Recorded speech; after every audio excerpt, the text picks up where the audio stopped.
Well, I want to welcome you to this segment of the Money Gap. And we're talking this time about the Sixth Day Project. You know, years ago when I first began my professional life, one of the things I started noticing was that highly successful people, the people that I watched and knew, who were key contributors in the church, that their giving was hugely beneficial to the church. These are people that made good money. I noticed they all had a common characteristic.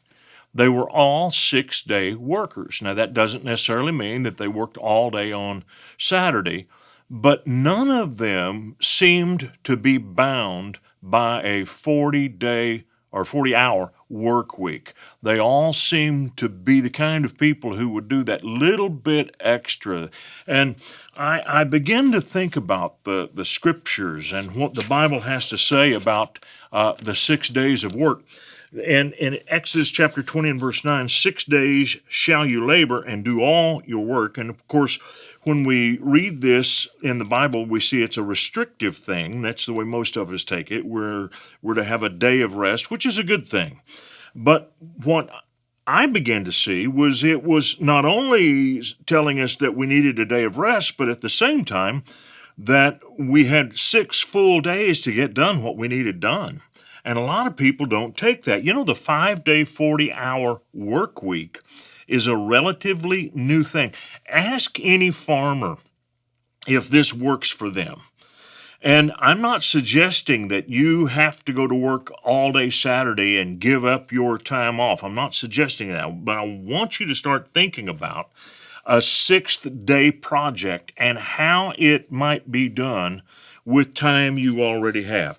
Our church heard me teach on this years ago, and our church is full of people who have developed these 6-day projects, and they have profited from those things. Now, a 6-day project is not 2 full-time jobs, and I don't believe in that. People that work these 90-hour work weeks and are just putting the nose to the grindstone, I don't like to see that because I think you give up way too much when you think like that. But it ought to be a complement to what you do. It shouldn't fight what it is that you do. Now, I have had several 6-day projects during my time in my professional career. And some of my 6-day projects turned into jobs that eventually completely replaced my old job. And then I had way more 6th-day projects that didn't replace my job. They just supplemented my job. So a 6-day project doesn't necessarily have to take over. It may, but you must understand that just because you develop a 6-day project doesn't mean that you begin to cut your boss short or your employer short. You need to understand that you have a first responsibility to that employer. And I developed my first 6-day project because my regular job began to go downhill, and I could see that it was going to fail, and it did. It ultimately failed, and it was what I was doing on the side that grew and eventually grew to enough that it paid for my bills, and it led to my own full-time ministry. Think about this, how many great organizations have you read about that came into existence because someone began to pursue a 6th-day passion, and that passion grew and grew and became more and more productive until it became a great company. 6-day projects don't always look like great business opportunities, not in the beginning. And here's the reason why, because a 6-day project should be something that you absolutely love doing. And most people who have them, they absolutely love it. It's an up arrow for them. That's why they're able to do it. It could be that your 40-hour-a-week job is either a down arrow for you or a neutral arrow at best, but you do a 6-day project and it's something that you love, and it should be that. If you don't love it, then don't do it. Just to get into it because you have to and you have a gun to your back, that doesn't make it a good thing. But a 6-day project ought to be something that feeds you, that revs you up, and it helps you. I'll give you some examples. My wife did this, and we didn't do it on purpose, but we began to see after a while how this was a real moneymaker for us. She learned how to decorate, and we got the ideas from an older woman in our church who was a farmer's wife who took everyday things and she used them to decorate around the house. The first thing that my wife did is she went down to the thrift store and bought a whole box full of little baskets. And when I came home from work one night, there was a whole wall in our dining room that was covered up with these little baskets. Well, she got that idea from this farmer's wife, and it wasn't the greatest. We don't have those baskets anymore, but it was something that added a special little touch. Well, when we sold that house after living in it for 11 months, we got a contract within a week. And I have to believe it was because of my wife's decorating skills. She did an amazing job. And we made $3,000 off that little house. We paid $14,000 for that house, and we cleared $3,000 on it when we sold it after 11 months. So essentially what my wife did is that little part-time job that she had decorating around our house eventually paid us when we sold the house. We carried that same idea into our next house once we moved to Tulsa. We lived in that house for a year, and we worked on it, and we purposely chose the house because it needed work. Because it needed work, it was priced lower than other houses of the same square footage. So it had the potential to increase in value. So we took it over and we ripped up all the carpet, which was dry rotted. We redid the house one room at a time. I remember going to workshops on how to do wallpaper, and I sat with my wife in those workshops and was bored out of my mind, but I believed in it. And so she came home and put it all to work, and we painted and we wallpapered and we put down new carpet. We redid the kitchen, and what happened was we sold it 1 year later for $10,000 more than what we paid for that house. So that's when we got the payback. We didn't get the payback every week when we were doing the changes. We got the payback at the end when we sold it. And by the way, we sold that house within a week. We put it on the market, and there it was. Next house we go to, we do the same thing. Now, this was a new house, but we bought it raw. We said, let us put the finishes in. So we did. We lived in it for a year and sold it and made $12,000. Then we get another house. We live in it for 2.5 years, and when we sold it, we made $54,000. Now, what we did was we put just a little bit of time in every week, working on this, working on that. And if we didn't want to work, we didn't work. We just did it as we could. But the things that we put into the house made it more attractive, and it helped us to sell the house for a hefty profit after a couple of years. So we learned about 6-day projects with our houses, and it was something that we enjoyed. I really did learn to enjoy working around the house, fixing things up, helping my wife get things done. She thoroughly enjoyed it, and we have carried that habit with us to this day. Now, here is a defining rule for a 6-day project. Don't try to give birth to a fully grown child. People ask me all the time, how do you keep from getting in trouble? You give birth to babies. You see, you can have a baby in your home and it doesn't run you out of your home, but if you had a full-grown adult where you had a new project that demanded as much from you as your regular job, it demanded all of your time and attention. Now, all of a sudden, you do not have the hours to put into that job to do it right, and it becomes a burden to you. It becomes a conflict. You're divided.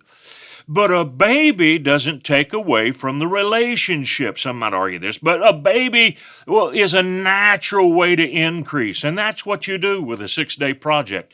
You have a natural increase. The baby works. I had a traveling ministry where I taught Sunday school teachers how to teach kids. And I did a workshop on puppets. And at the end of every workshop, people came to me and said, how do you do puppets? Where do you get your puppets? Where do you buy puppets? And I was selling, or not selling puppets, but I was steering people to puppet companies, and I wasn't getting a penny in commission. Then one day I realized this might be a good 6-day project. So we found some ladies in our church who could sew. And we developed some patterns and began to make a line of puppets that fit with the teaching that I was doing. And the next time I went out to a meeting and people asked me the question, where do you get your puppets? I said, right here. And we began to sell puppets. Now, it was never enough money to take over the ministry. But it was a tidy little business that blessed a lot of ladies who sewed for us, and it gave our ministry enough extra money at the time to really help us do what we needed to do. Eventually, it became something we couldn't sustain, and so we let the lady who was in charge of all the sewing, we let her and her husband take it, and they continued for many years to feed their family with that puppet business. So that 6-day project was a great blessing for a long time to a lot of people. Now, a 6-day project complements, it doesn't compete.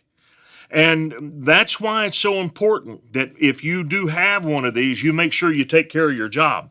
You know, the church that I work for, where my job began to go down, one of the good things that the pastor did was he encouraged me to travel. But I was careful about that because I didn't want to abuse my time off and make the pastor wonder where my loyalties were. In fact, I did not really want to travel. I had to travel in the beginning because I had to offset the loss of revenue that was coming in my job. My paycheck at the church got smaller and smaller and smaller because the church was having some tough times. And so that 6-day project of me going out and taking meetings grew, but it enabled me to learn how to travel full time. And it took me a couple of years to figure out the processes of how to travel. I didn't know in the beginning how to structure my meetings, how to get best use of my time. In the beginning, I let churches dictate to me what they wanted me to do. And so I would go out and spend 3, 4, 5 days in a single church, which was way too long. And it was very inefficient because a lot of times these pastors would have me stay there for a whole 24 hours, and I would only have one session, one time to teach in that 24 hours, and then I wait another 24 hours to do another time. It's woefully inefficient. And over time, we learned how to maximize our output with the least amount of time, and everybody came out a winner. And so you cannot let other people define how you're going to do your 6-day project. You have to define that. Because if you don't define it, it will run you in the ground. So when you do take on a 6-day project like this, don't hide what you're doing. My son-in-law came to me with an idea. And he said, I want to build a house. And I thought, well, you've never built houses. You don't know anything about it. I haven't even seen you with a hammer. I don't know that you can build a house, but he had been studying, and I could tell as I listened to him talk, he knew what he was talking about. And he was the head of our shipping department, and there was an older man who worked under him in the shipping department whose wife and he built a house once a year, and it was a spec home. And it was a little side project that they did. And they did it before work in the mornings and after work in the evenings and made a few calls on the lunch break. And this 6-day project made them a tidy little sum every year. In the beginning, they had to borrow the money for the materials to do the spec home. But after a while, they'd saved their money, and now they were able to personally fund everything they built. And they were growing their bankroll because of this 6-day project. Well, my son-in-law convinced me that he could do this, and he had gone to the bank. The bank was already willing to give him a loan. He bought a lot in a neighborhood, and he had a guaranteed buyer because he had the construction loan in the beginning, and he built the house. It turned out great, and he moved into the home. He was the guaranteed buyer. And so that's the reason the bank loaned him the money. So in this process, he goes down and buys another lot and begins to build a second home. he has it on the market for less than a week because he had a very special way of building houses that people loved. He was really sensitive to what people were into. And he had two different people come to that house, and they began to fight over it. They wanted the house, and he went to them and said, listen, come look at this house. And he showed him his own home, and he closed selling both the spec house and his own home on the same day, moved into a condo, and started building loads of houses. Now, I watched to see how he was handling all of this. And one thing that I noticed, he got better working for us. He was more conscientious. He was very careful. He came up with great money-saving ideas for us all the time. So his 6-day project didn't threaten what he was doing at his main job. And that's a hugely important principle.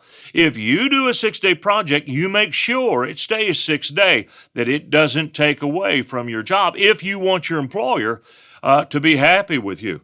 Now, eventually what happened is my son-in-law trained other people to take his place here at the church, and he went out full-time building houses, and he's won the Parade of Homes in Tulsa over and over again. And so God has blessed him greatly in this area. And here's this project that started as a 6-day, and now it's his full-time gig, and it employs him and other people besides. And so a 6-day project ought to complement what you do and not fight it. Look for the blessing. And what I mean by this is that a lot of times people create a 6-day project, and they wind up creating a beast that says, feed me, feed me, feed me. And I'll give you a great case in point. A friend of mine was in ministry very similar to mine. And he had a children's ministry. He created product, had some great stuff. And so he had watched me, and he was a youth minister at a church, but he did some side meetings here and there. His pastor had given him permission to do that. And he sold his products mainly out of his garage and had a part-time person helping him. He didn't have a warehouse, didn't have a lot of expense. But what happened is he felt like he needed to take a step forward, so he went and leased office space. When he leased the office space, now he had to have full-time people in the office answering the phone, full-time person doing the shipping and all this stuff. And after several months of that, he came to me and he said, can I ask you something about your ministry? And I said, sure. He said, do you make any money? I said, yeah, this is how I pay all these people. And we have to make money. If we don't make money, we go under. He said, well, you know, I used to make money when I was doing everything out of my garage. He said, it didn't make a lot, but it was a nice little extra that we had every month. But he said, once I leased the building and hired the extra people and had all the utilities expense and so forth, he said, I started noticing I'm working myself to the bone just keeping up with all of this, and at the end of the month, I make no money. That's what I call feeding the beast. You do not have time to feed the beast. God didn't call you to feed the beast. If it's just busy work that chews up a lot of your time and all of your money, that's not a good 6-day project. And I've had a couple of those down through the years where I took a step back and said, you know what? All we're doing here is feeding the beast. And when you when you see yourself feeding the beast, it's time for you to offer an animal sacrifice. It's time for you to give it up, let her go, and go to something simpler. Now, a 6-day project ought to be in your wheelhouse. You know, I told you earlier about the puppet thing that we did and how we made puppets to sell at our conventions. And it was profitable to us, but it complemented what we were doing. That's what a 6-day project ought to be. It ought to be something that is natural to you, that you know, that you have some familiarity with. Now, my son-in-law, when he came to me, I almost discouraged him from being a house builder because I didn't think it was something that was in his wheelhouse. But it was a hidden desire that he had, and he didn't actually come to me to talk about this until many, many months had passed. And he had done research. He had done his homework. He didn't intend to be the guy swinging the hammer, running the saws. He was going to be the contractor. and he found out what steps you would take, and he studied contractors. He really made himself fully aware of the whole process, all the risks, the gambles. He did his research. It was in his wheelhouse, and it worked, and it was something that he enjoyed doing. So that's what you have to do. Do something that's in your wheelhouse. You know, in 1982, I realized it's time for me to do my kids' TV show. I had known for 4 years that we were going to do a kids' TV show. But when it actually came time, and this is one of the things I've learned about the leading of the Lord, when God's leading you to do something, the timing isn't right until you start getting details. When you start getting details, then you know, okay, we're getting close to the time. You know, when you're a little way off from what it is you're going to do, it's kind of hazy and you don't have all the particulars. But when it's time to actually pull the trigger, you start seeing things. And this is what I started seeing. I thought, you know, I know a lot about kids. I have a very successful in-person ministry with children. I have proven that I can do big conventions with 1,500 kids and services and have no problems. But I started realizing that if I was going to be on TV, in order for kids to be attracted to what we were doing, I had to develop a TV personality. Boy, and I started thinking, what am I going to be? I have to be something. I had a friend who was a pirate. And he had a motorcycle wreck shortly after he got out of high school. And he had an artificial leg, and he had a hook on one arm. And he was a perfect pirate, man. He looked the part, too. And it was perfect for what he'd gone through. And Walt Disney offered him jobs 3 different times to come to Disney World to be a pirate down there. He never took him up on it because he had a great ministry. But I knew I needed something like that. And I thought, you know, I'm from West Texas. I have an accent. The guy who's going to help me, who's going to be my sidekick in this TV show, he's got a worse accent than I do. And I grew up in the rodeo business. I grew up around cowboys. The Old West is something I'm very much familiar with. I'm intrigued by it. I read about it all the time. I am going to be a cowboy. In fact, for probably 11 years, or not 9 years. 9 years before I started my TV show, calling it Gospel Bill, I had a character named Gospel Bill that I told stories about, and one day it just hit me. Why don't you become Gospel Bill? And so I did, and it was a huge hit. And Gospel Bill became known all over America. A lot of people did not know that Gospel Bill was really Willie George. In fact, this is something funny that's happened dozens of times down through the years. We've had people come to Church on the Move, the church that I founded here in Tulsa, and they heard that the pastor was Willie George, but didn't mean anything to them. And they would be sitting in the service, and they would hear my voice. And they would say, oh my goodness, I've heard that voice before. And they would look up and they say, oh my goodness, it's Gospel Bill. They never realized that Willie George and Gospel Bill were one and the same. But I knew that in order to do what I needed to do on TV, I needed to have something that I was familiar with. And that's what your 6-day project ought to be, something that's in your wheelhouse. That's why I didn't become a rocket scientist. That's not in my wheelhouse. I didn't become like a professor. That's not in my wheelhouse. I became what was natural and normal to me. And what it did, it allowed me to be authentic. You know, when we got into doing Gospel Bill rallies, some of my advisors wanted me to wear a fringe on my sleeves and all that. And I said, no can do, guys, can't do that. My dad was a professional rodeo cowboy. I grew up around those guys. They made fun of the movie Cowboys, with one exception. They made fun of all the guys who wore the fringe and had the gaudy shirts and all of that stuff. And I grew up calling those people drugstore cowboys. That's how we thought about them. My dad had no respect for those guys, with one exception.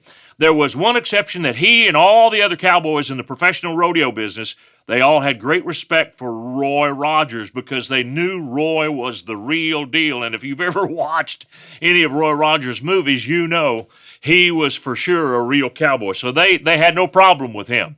But anybody else wearing that fringe, I couldn't do it. So I had to dress plain. I had to be authentic to myself. And so that's why you never saw Gospel Bill with really flashy clothes. David used his skill set, something that he was familiar with. He was a shepherd, and he became the shepherd of Israel. And what he did as a shepherd, keeping his dad's sheep, is how he beat Goliath on the battlefield. He brought something that was in his wheelhouse. You know, when you look at Moses, who became the leader of a nation and led the people like an army out of the land of Egypt, it was because Moses had been trained. Acts chapter 7 and verse 22 says that Moses, as the son of Pharaoh's daughter, was trained in all the wisdom of the Egyptians, and he was mighty in words and in deeds. So Moses knew something about leadership. That's why God had to permit him to be raised by the Pharaoh's daughter, so he would have a leader's mentality. The Hebrew slaves had a slave mentality, and God couldn't use any one of them to lead his people out. So he trained Moses as a general who knew how to give orders and how to lead people. And Moses was perfectly suited. Joseph was a food service manager, first in Potiphar's house, secondly in the prison. And these are skills that he brought with him into really the food management of the whole Egyptian empire. So I'm saying all of that to say this: when you start looking for a 6-day project, in some way or another, it's going to fit what you do and what your experience is. It won't be something totally foreign. There will be some kind of a link somewhere so that you can utilize what you have come up through. I say this all the time to people. Treat your jobs like they are the links in a chain. Close every link. Don't leave a job because you're mad. Don't leave a job because it's tough. You submit your plans to God and you leave when He releases you. And there have been some times when I wanted to leave a job and God wouldn't let me. He said, you haven't finished here yet. You have some other things to do.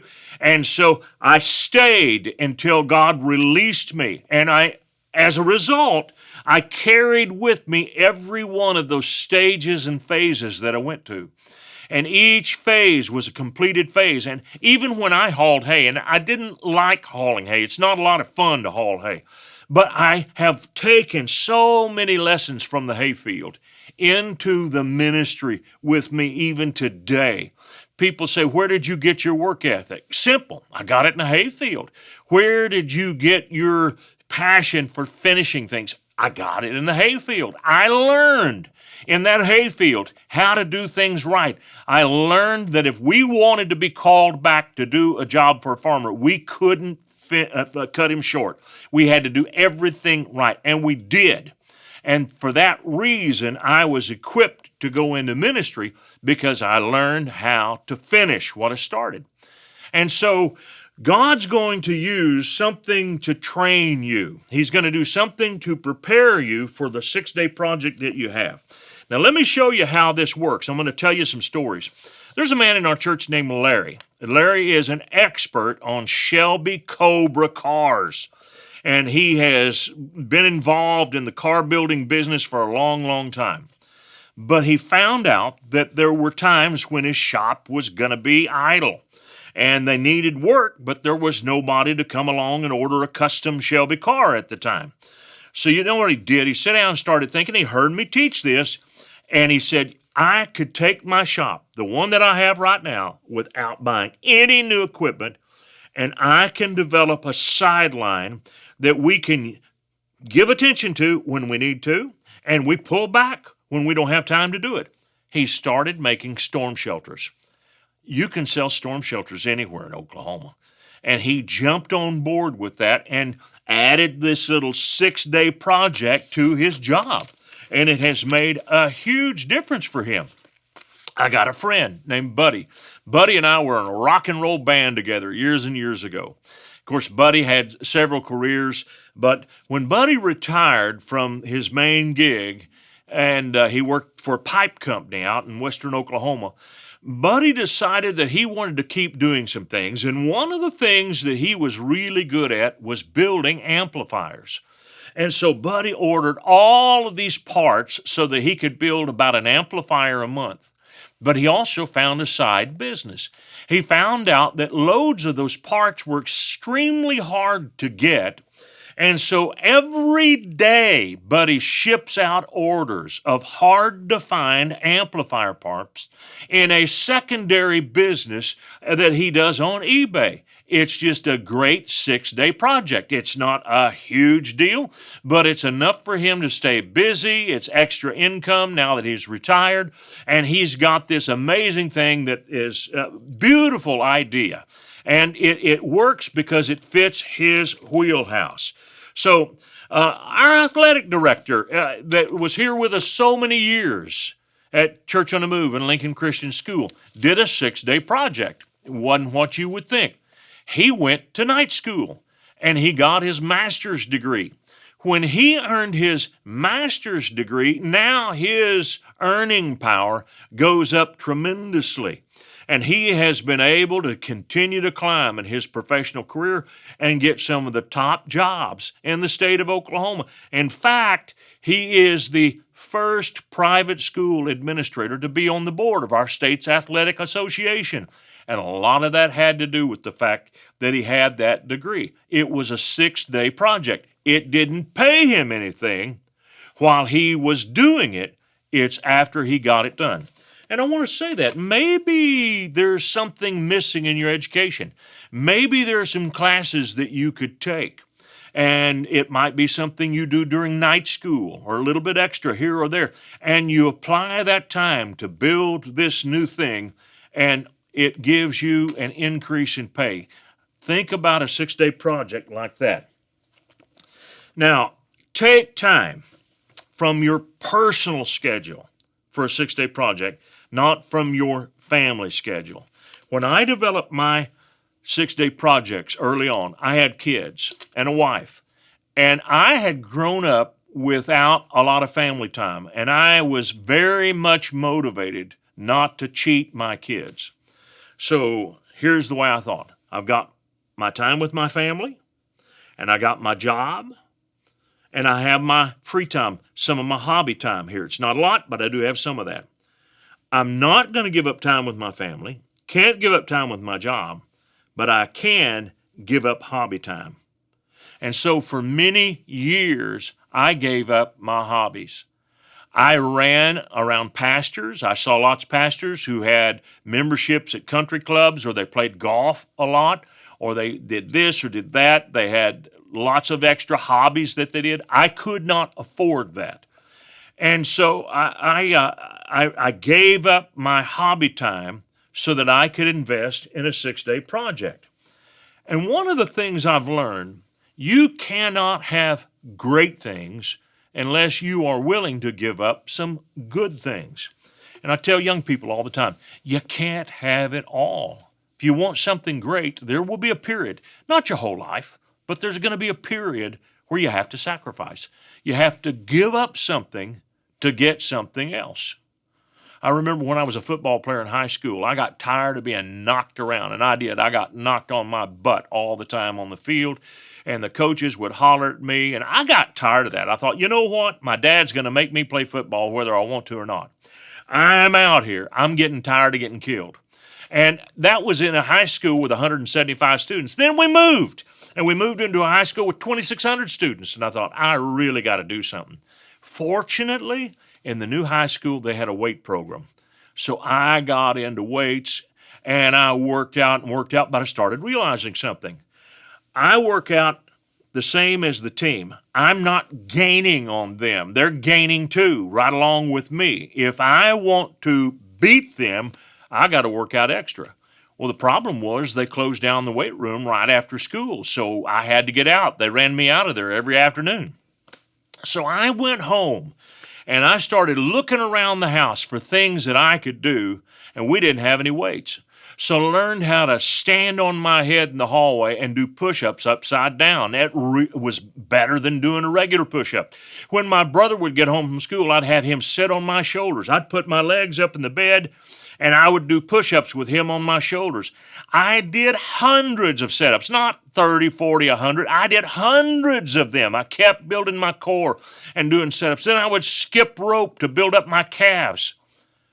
The next fall, when it was time to play football, I was a transformed person. I was willing to give up something to get something better.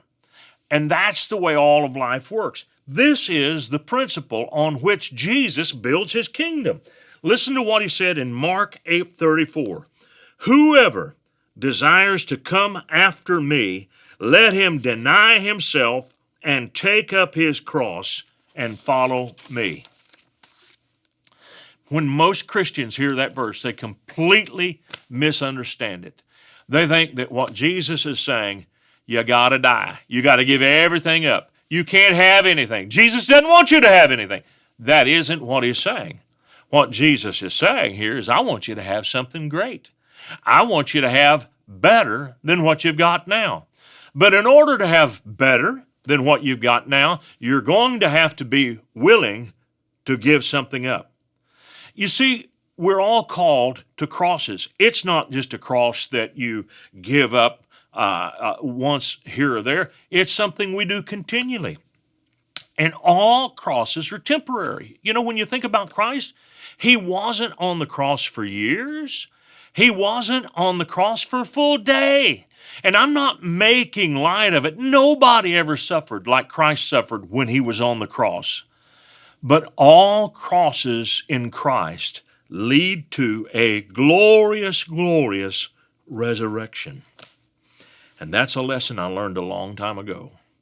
That if you give up something good, you may leave it for a while, but it will come back.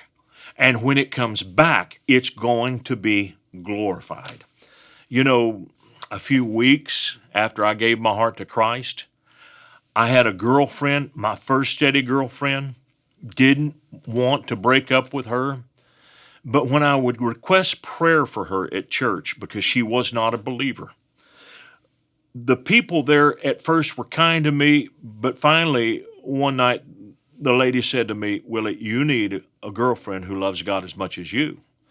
You need to break up with that girl. And she opened the Bible and showed me 2 Corinthians 6:14. Be not unequally yoked together with unbelievers. And I started realizing I am unequally yoked. I did not want to break up with her. I was emotionally attached to her.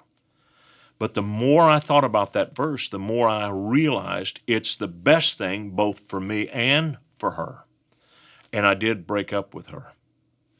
You know, what happened is a few years later, I met the woman who would be my wife. And there's not a week that goes by that I don't pause and think about how much better suited she is for me than what the other girl would have been. And what a wonderful partner and companion she's been. And what wonderful kids she gave me. A few weeks back, I came to Church on the Move, went into the key staff meeting where the lead pastor, my son Whit, was holding court with several of his guys. There were about 8 or 10 of them sitting around the table. And I walked in, stuck my head in the door, and they invited me in, and I talked to them for a few minutes. And I looked around, and I walked out the door, and I was blown away. And I thought, you know, today they run the church, and they have taken such a load off me. And they have protected me, and they fight for me, and they give me the opportunity to do the things I really need to be doing.